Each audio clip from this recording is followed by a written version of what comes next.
It's lovely to be here. I spend a lot of my time talking to recruiters, and I know we've got a HR audience here. I'm not too sure I really understand HR that well, but I'll do my best to entertain, if not educate. I run a company called Intelligent Software, and I develop CRM and applicant tracking systems and other technologies for recruiters. My background, I was an engineer a long time ago, and I actually sit and write software. But I like to think I know a bit about recruitment as well from time to time. Today I wanted to talk a little bit about big data, what it is and what you can do with it. So I'm sort of thinking we're going to have a room full of people that are interested in using big data. Is that right? Level of skepticism? I'm not sure. You're right. You're right to treat it with a level of skepticism. First of all, I wanted to talk a little bit about what big data is, because it is absolutely the topic of the moment. It's a buzzword. Now, I'm a technologist, and I've seen buzzwords come and go before, and I always get a little bit nervous about terminology that develops within an IT setting, gets pushed through a sales and marketing setting, and comes out meaning something completely different. Cloud computing is one of those things. How does cloud computing help anybody do something better? It's great for technologists, but put it through a sales and marketing process and suddenly it comes out a buzzword. Big data is also a little bit of a buzzword at this moment in time. Now, I went on to Wikipedia. I do quality research before I turn up and talk in front of people. Wikipedia defines big data as data that is so big you cannot deal with it using conventional database technology. So the sort of databases that I tend to deal with, relational databases, they're no good for big data because big data is too big. It was mentioned in the previous session, the 3 V's of big data. And this is another criteria by which systems can be assessed to say, is this big data or not? And they are, well, I'll go through them in detail. Volume. Big data is big. Quality research. It's really, really big. Now, let me step to one side for just a moment and give you just a little recap of an absolute vital skill for anybody involved in HR and recruitment, which of course is binary arithmetic. Anybody who's interested in binary numbers, ones and noughts, base 2 algebra will know that a single bit is either a 1 or a 0. You take 4 bits together, it becomes a nibble, which is a 4-bit number. 8 bits is a byte. So 2 nibbles make up a byte. Who says engineers don't have a sense of humour? A byte is a single character in computer terminology. If you take, anybody good at mathematics, 2 to the power of 10 is 1024. Brilliant. So 1024 bytes is a kilobyte. 1,000 of those is a megabyte. 1,000 of those is a gigabyte. 1,000 of those is a terabyte. 1,000 of those is a petabyte, exabyte. Yeah, okay. So big data, we're talking about data that is in the range of the high terabytes, petabytes sort of area. Big data is getting bigger. So in a few years' time, it'll be bigger than that again, because it's what conventional technology deals with. So I was doing a little bit of research recently looking at Twitter bios. Some of you will be involved in Twitter and know that within Twitter you don't really have a profile as such, you have a bio and you can write whatever it is you want about yourself, provided it's 140 characters long. Twitter has 284 million monthly active users at the moment. If you took all their bios together, I calculate, because the average bio length is about 72 characters, you would have a grand total of 20.4 gigabytes of data. That's all of Twitter bios you could fit onto your mobile phone. That ain't big data. It's just not big enough.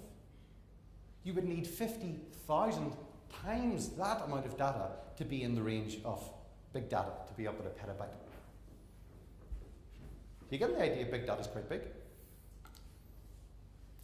Even then, it wouldn't satisfy the second category, the second V of big data, which is about velocity, is about speed. And the problem with traditional database systems is by the time you ran queries on that sort of data set, the data would have changed, and so your answer is no longer valid. So the speed at which you need to process data for a big data system needs to be really, really fast. Google has estimates 30 trillion websites. They index 1 billion websites a day. They have an index of, I think it's 100 petabytes of data. When you type in a search in Google, Google's indexing and searching 100 petabytes of data and gives you a result back in a fraction of a second. I think that's amazing. It really is amazing.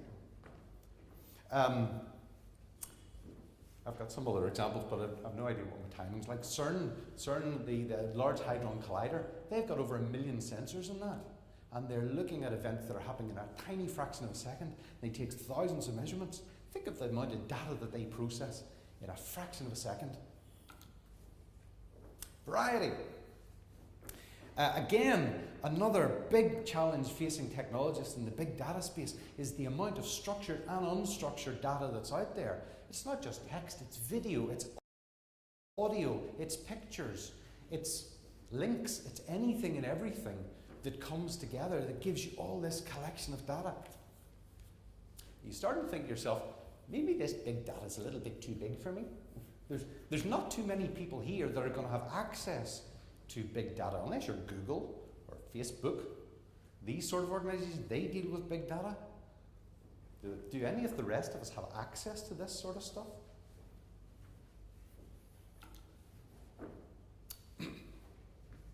Let me create something that's a bit more interesting or scary, depending on how you want to do it. Because of big data, because of the amount of data that's now around, there is so much stuff going on. Big Brother is watching you. We know this from Edward Snowden and other people. We know who you are. We know what you do. We know what you are doing. We know what you're thinking. All this stuff is out there.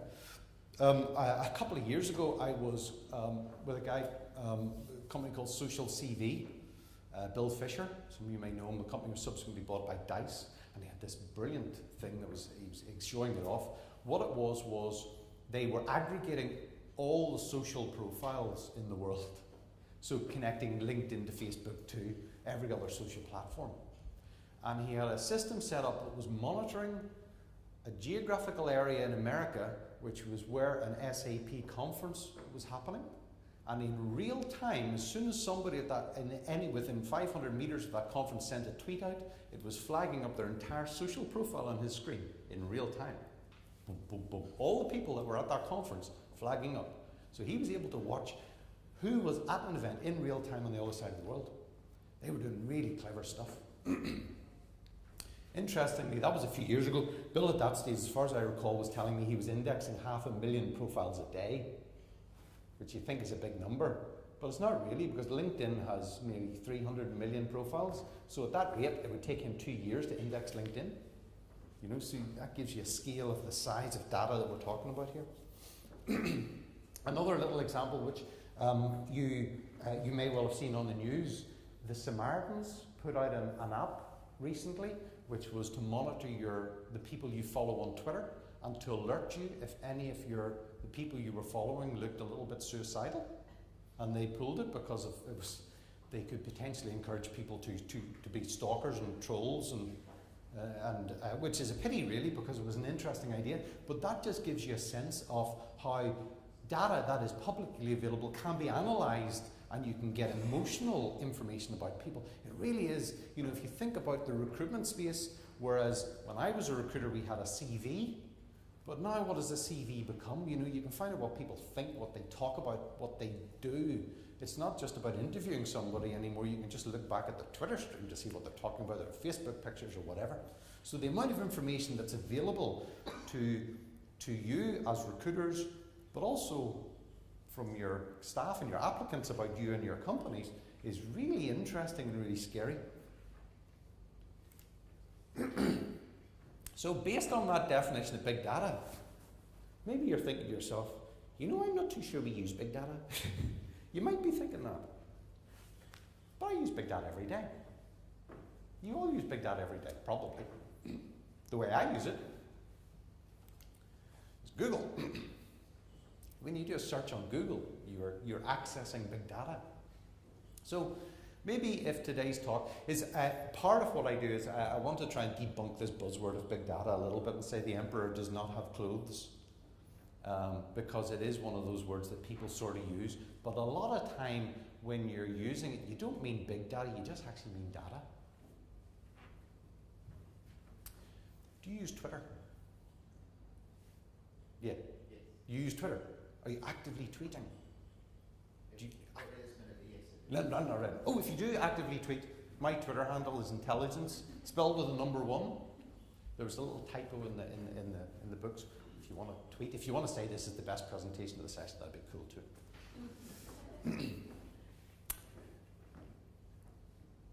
Hands up who uses Twitter and actively tweets.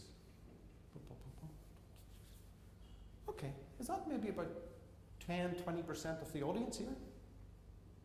Interesting. My first little exercise was an exercise in searching. I asked one person to use Twitter or not, and I found out one person uses Twitter. When I asked the room in general to put their hands up, okay, I find out who uses Twitter, but I also get a sense of the percentage of the data set that uses Twitter. Is this big data?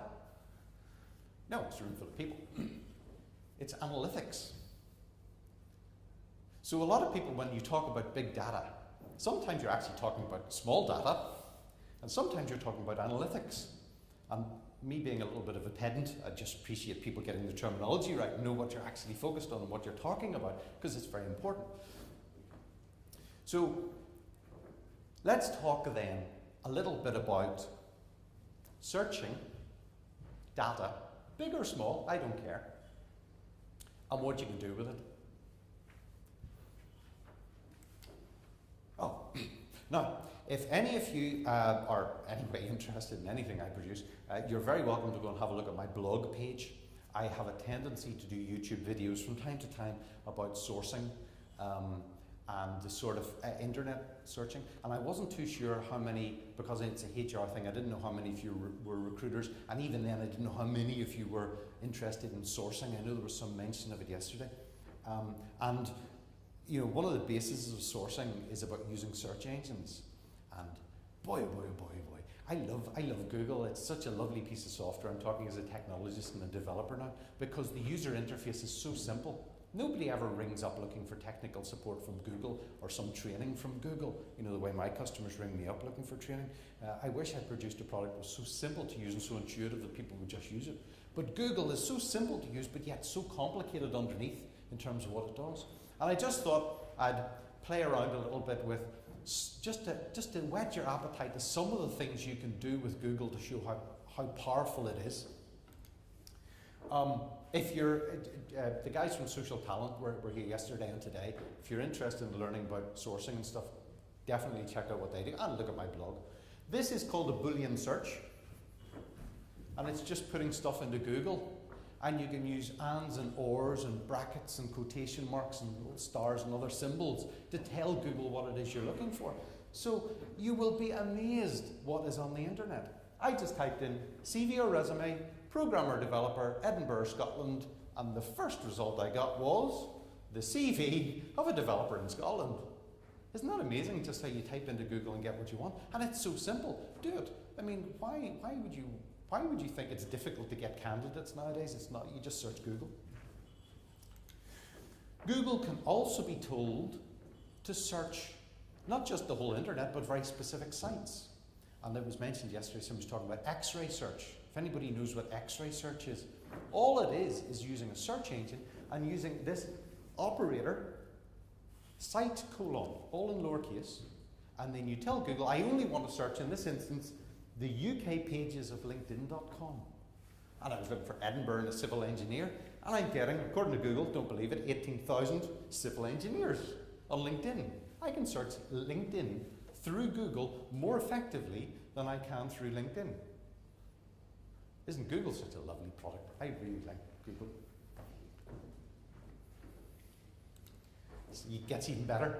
Try this one. If you're interested in Google, has anybody heard of the operator file type? Nobody? Oh, one person. Great. It's good, isn't it? This is my sort of showpiece when I'm talking about sourcing. You show file type and people go, whoa. I didn't know if I'd have internet, so I couldn't do this. File types. Google just doesn't index web pages. It indexes lots of stuff. It indexes PDF documents, Word documents.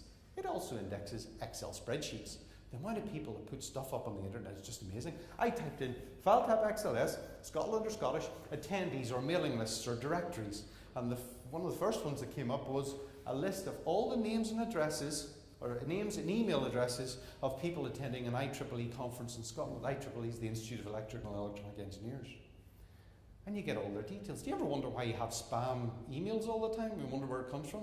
You've attended something somewhere and your attendee list is up on the internet. And you could, I've done searches like this as demonstrations and downloaded spreadsheets with tens of thousands of names and contact details in it. You go, oh. Isn't it amazing what you can get just by wanting to have the desire to go and look and what you find?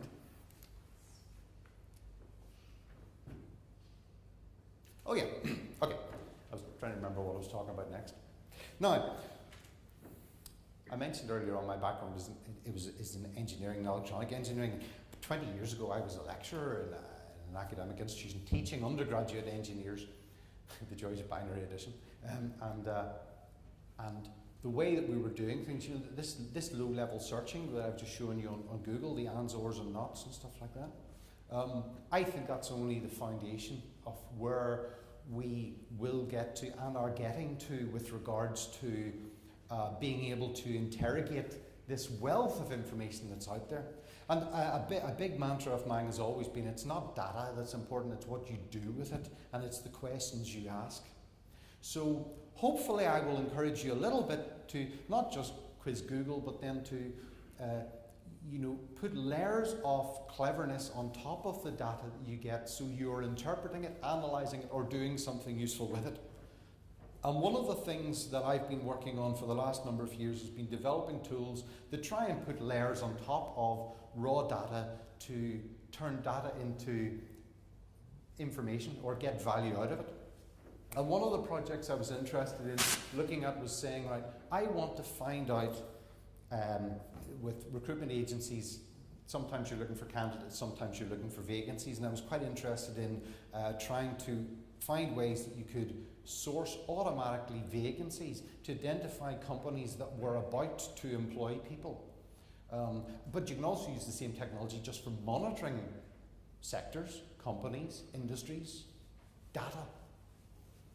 And so the challenge is very often not about how you do it, but to do it in a way that you can economically do it time-wise. This is a little product that I have, and it's free. It's on my blog page. I just did it for fun, and I like talking about stuff I do for fun rather than the stuff I do commercially. And it's called Intelligence Alerts, and you can just type in a company name, and you can type in other details, and it'll tell you anybody, in this instance, anybody who recently joined Randstad, just gives you their details. So all these people just recently within the last month. But you can also put in your email address, and it'll email you as soon as it finds new people that join Randstad or leave Randstad or have a particular job type or whatever. So you can monitor your competitors, you can monitor an industry, you can see who the players are. And what I'm trying to do is, I'm showing this as an example really of how you can take technology, not a lot of technology, a little bit of technology, put it on top of a search engine, and so you're getting value from data and building it into a process whereby that data becomes real and useful to you in a useful way. Now, you could do the same thing with an Excel spreadsheet. There's other quasi-tech information processing systems out there like Yahoo Pipes and stuff. If you're really interested in a hard time, you can get involved in that. Or you can get your IT people to put little projects together like this one. How am I doing for time? Oh, okay. Sorry. My watch stopped yesterday. I've got no idea what's going on. Big search, different from big data. Those sort of projects, looking at search and sourcing, which is, if you're a recruiter and you're looking for generally one person or a small number of people, you want to find people who pass a threshold of acceptability. They'll do, pass them on to further down the line of recruitment and see if they get the job. But sometimes you want to search big. You want to find not just one person, but lots of people. Maybe you want to find everybody. Talent mapping. A friend of mine, Martin Lee, was big into this. You know Martin from his LinkedIn group and the sourcing community. And he was setting himself challenges of not just identifying individuals, but identifying everybody who had a particular job type, whether they be in a particular organisation or a company organogram, or even doing talent mapping for a whole industry within a country to understand what countries are. If a company wanted to relocate, where's the skills that they want? Is it better to place them in Eastern Europe or somewhere else? And identifying the countries to place people in is really interesting. What can be done?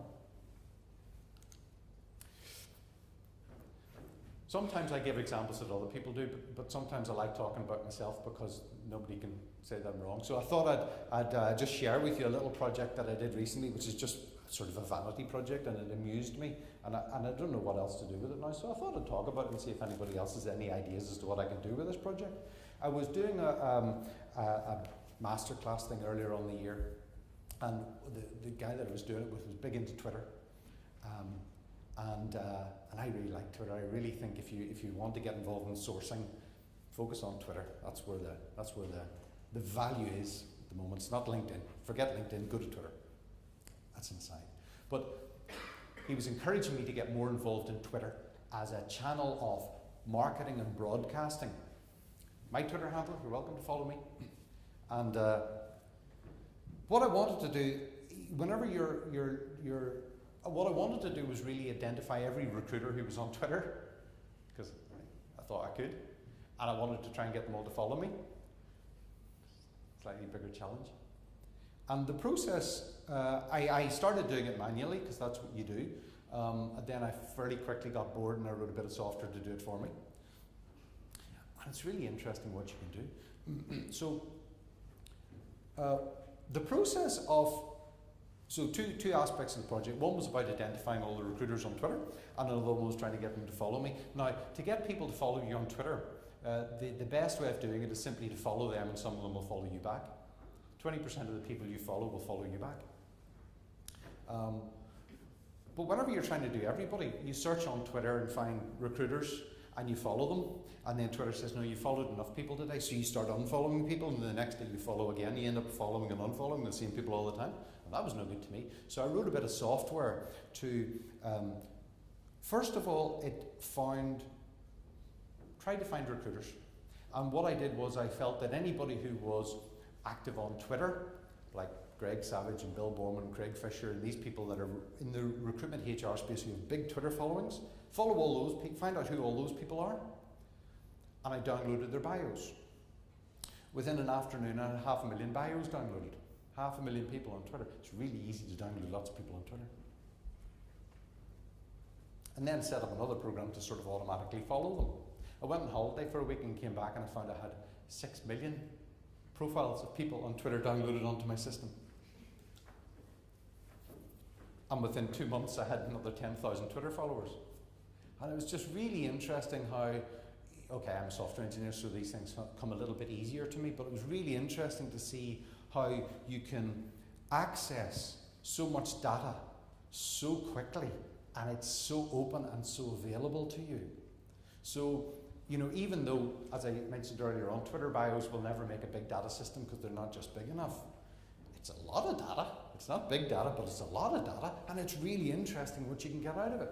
So within my little experiment of using the Twitter API and downloading and searching, I found 50,000 recruiters that I followed. 10,000 of them followed me back, and I ended up with 6 million Twitter bios. I've got it sitting on a database of some on computer. If anybody wants to do something with 6 million Twitter bios, let me know. Because of the fact I'd seeded it, specifically looked for people in the recruitment HR space, I thought I'd just download some numbers. It's really interesting to see how many people put work-related comments in their Twitter bios. And so whenever you're looking for keywords in bios, just ran those stats. So the word recruit or recruiter or recruiting appeared in, well, about 1% of my sample. Is that 1%? Yeah. HR, human resources, executive search, headhunter, rec to rec. These are all phraseologies used there. So isn't it incredible how powerful it is that relatively quickly you can access large amounts of data and start the process of trying to find out more about them and learn more about them. I didn't actually use any of this stuff. What I did was, because of the fact within Twitter, if you want to be followed, you sort of got to be interesting. I was more interested in this stuff. Did you know there are 6 times as many ninjas as there are gurus, there are Jedis on Twitter and their bios? Gurus, there's lots and lots of gurus on Twitter in their bios. Other job titles, engineers, managers, and salespeople. So these are interesting stats that I thought I'd pull out and share with you today. And at least in this conference event, that you can go away knowing how many ninjas to Jedis there are on Twitter. I felt that's a really valuable lesson that everybody should learn. And in addition, with binary addition, you can take it away and think to yourself, well, I've learned something today. That's it from me. You're welcome to follow me on Twitter. As I mentioned, connect to me on LinkedIn. Please have a look at my blog. Some of it's interesting, hopefully, and share it. And thank you very much.